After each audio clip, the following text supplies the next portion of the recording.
Welcome to the presentation on physical healing during the postpartum period. For the majority of women, the postpartum physical recovery will be uncomplicated. The intention of this presentation, or of any of the presentations that I deliver, certainly isn't to scare anyone, but it's important for everyone to be aware of the physical discomforts that can be expected, ways to support your healing, and what the signs of a possible complication are so that you can get the care you need quickly. Sometimes there can be overlap between the symptoms that are on par for the course in postpartum and those that signal a bigger issue, which is why if there's just one thing you get out of this presentation, I want it to be the motto, when in doubt, get it checked out. Also, before we get started, I just want to remind everyone that the information I share here is for reference and education only and is not a substitute for medical advice. Please see my website for the full disclaimer. Lokia is the first thing that everybody can expect in the postpartum period, and it's kind of like a period itself. It consists of mucus and uterine wall tissue, and women who deliver vaginally and via C section will both pass lochia in the weeks following birth. It shouldn't smell foul or cause intense itching, and it's important to avoid tampons during this time as that can increase your risk of infection. Instead, use unscented feminine pads and change them often. These are the three stages that lochia generally passes through. The appearance and duration can vary, so if you're unsure about the progression of your lochia, check with your provider. The flow often starts off like a heavy period and slows over time. It is normal to pass larger amounts of lochia when you change position, like going from sitting to standing, when you're breastfeeding, or when you're first getting up in the morning. You can see in the first image that the lochia blood extends all the way to the edges of the pad. If you are changing more than one pad that looks like this per hour, or if at any time you pass a clot larger than the size of a golf ball, call your provider. Also, note that if your lochia is passed to stage 2 or 3 and then reverts back to stage 1, bright wet red blood, this could be a sign that you're doing too much activity too soon, and the wound where your placenta was attached to your uterus is having a hard time healing. Decrease your activity level and notify your care provider. The perineum is medical speak for the area of skin encompassing your vagina and anus. The main goals in caring for this area during the immediate postpartum period include keeping it clean and easing discomfort during urination and bowel movements. When it comes to urination, using a peri bottle and spraying front to back, then patting dry front to back will be the gentlest method of keeping the area clean.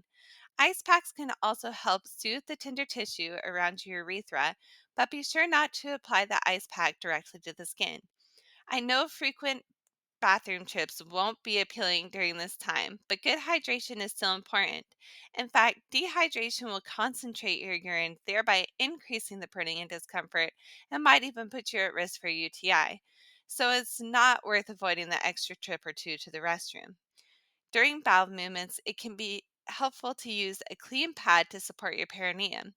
Essentially, you're using one hand in the pad to provide a tiny bit of counter pressure, gently supporting the area between your vagina and anus to counter the downward pressure of the bowel movement. Approximately 40% of postpartum women may also experience hemorrhoids, even if you've had a C section, which is just a fancy word for swollen veins around your anus.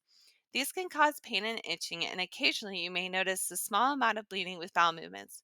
Call your provider if you have severe discomfort or bleeding. A sitz bath can help provide relief from the discomfort of hemorrhoids. A sitz bath is essentially just a warm water soak. You don't need to add anything to the water unless instructed by your care provider. You can place a basin of warm water in your toilet or simply take a warm bath.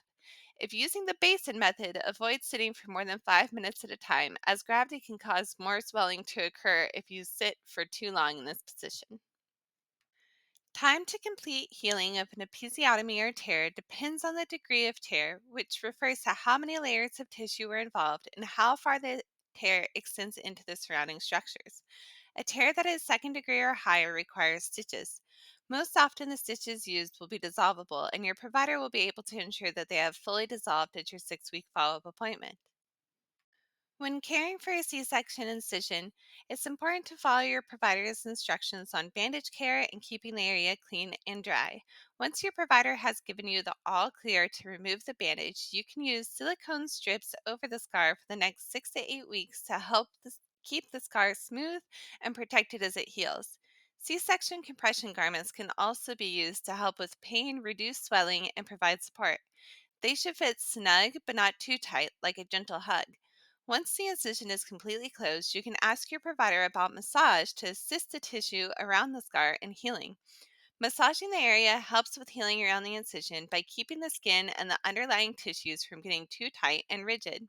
This is something you can do at home using a mild, unscented oil such as coconut oil or vitamin E oil.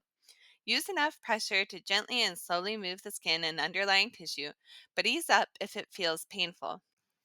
Anywhere that the skin has been broken, be it a tear, episiotomy, C section incision, or even where an IV had been inserted, keep an eye out for possible signs of infection.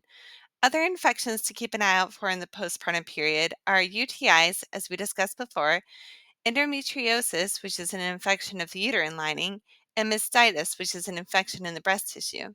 This slide lists the main signs of infection, but I want to mention a couple of additional things to keep in mind.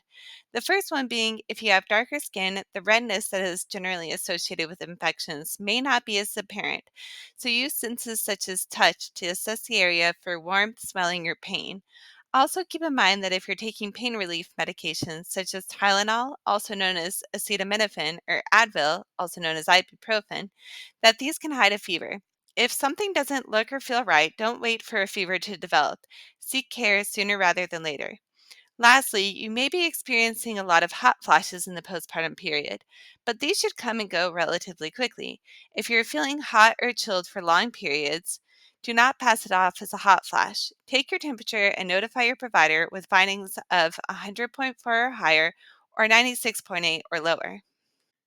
The linea nigra is the pigmented line that extends vertically through the midline of your belly. Usually it gradually fades over time, but it may not disappear fully. I want to make sure that everyone is aware that certain skin lightening creams and blemish creams may actually contain mercury, but the ingredient list is sneaky about how it is listed. I have provided in the Learn More section an article that includes the various aliases of mercury that skin creams might list, so you can be sure to avoid these products. Eczema may flare up after childbirth due to hormonal changes. It presents as red, itchy patches and can often be treated with over the counter, fragrance free moisturizing creams. If it persists, see your provider. Melasma is darkening on the areas of the face, and it is also known as the mask of pregnancy. This also generally fades over time, but you might see it come back or persist with sun exposure, so just be sure to use good sun protection practices. This is also true for the linea nigra. Breakouts are also common thanks to hormonal changes. The postpartum hair loss was really a big surprise to me. However, once I was able to do some research, I was relieved to know that it's not really true hair loss. What's happening is that during pregnancy, the normal hair turnover that we are always experiencing, think losing some strands when you brush your hair or in the shower, is put on pause. During the postpartum period, this turnover resumes in full force, catching up on lost time. So while it feels like a lot, we are really just getting rid of 9.5 months worth of hair that has overstayed its welcome. It is not uncommon to have night sweats that soak your bed, thanks to, you guessed it, hormones. Low estrogen makes your hypothalamus, your internal thermostat, think that you're too hot and therefore it signals your body to sweat in order to cool itself off. Putting down towels may help reduce the frequency that you need to change your sheets. Cotton sheets or pajamas are more breathable. This normally resolves after a couple weeks, though possibly longer for those who breastfeed because prolactin, the breastfeeding hormone, further suppresses estrogen levels. Ask the hospital for a whole heaping pile of those maxi pads with the cooling gel that activates when you shake it. I kept these by my bed so I could put them on the back of my neck for some relief when the hot flashes hit. Hormone fluctuations, stress, and sleep deprivation may cause postpartum headaches. You should always immediately contact your provider or call 911 if you experience a headache that is severe, does not improve with medications, starts suddenly, throbs on one side in the area above your ear, or is accompanied with changes in vision or dizziness. And as always, please don't forget to hydrate. It is really incredible to think about how much your uterus is able to expand during pregnancy, from the size of a lemon to the size of a watermelon or larger. At the time of delivery, the uterus weighs approximately 2 pounds. This is why, even after the baby is born, your belly will still look big and round, though softer than before. Gradually, over the course of approximately 6 weeks, it will shrink back to its pre pregnancy size. As it shrinks, it contracts and causes what's known as afterbirth pains. These contractions feel similar to period cramps and should ease gradually. Many women report feeling surprised by just how sore all over their body feels in the first few days following childbirth. Birth can quite often be quite the physical endurance marathon, and we use a lot more muscle groups than you would think. It is truly a next level full body workout. In addition, I've listed some of the other common discomforts you may experience during the postpartum period. But just remember, although they are common, we don't need to normalize them as something we just need to tough out. Many treatment options exist, from hot and cold therapies to physical therapy, and many other options in between. So don't just suffer and hope things will resolve. Talk to your provider and see what they advise. When it comes to hot, warm, and cold therapies, here are some general guidelines. But what works best can differ between individuals. You can think of hot therapies as having the goal of promoting circulation and relaxing tight muscles. In contrast, cold therapies can decrease swelling and numb sore tissues. Sometimes both can provide relief to the same area, so you can experiment with alternating. In any case, please don't apply directly to the skin.